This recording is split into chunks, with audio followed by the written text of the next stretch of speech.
Bună! Am făcut câteva cornulețe astăzi împreună cu Sara, fetița mea. Acesta este cornulețul care ne-a ieșit cel mai frumos, însă fiecare este frumos în felul lui. Pot să vă spun că sunt un pic croconțele la exterior, însă în interior este foarte moale. Ne plac foarte mult. Nu am pus foarte mult Nutella pentru că nu ne place să fie atât de dulci.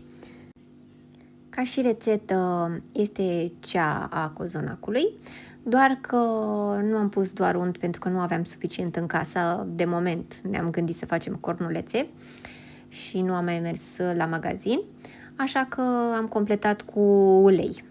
Dar au ieșit senzaționale, ce să zic. Voi de câte ori ați făcut cornulețe în casă?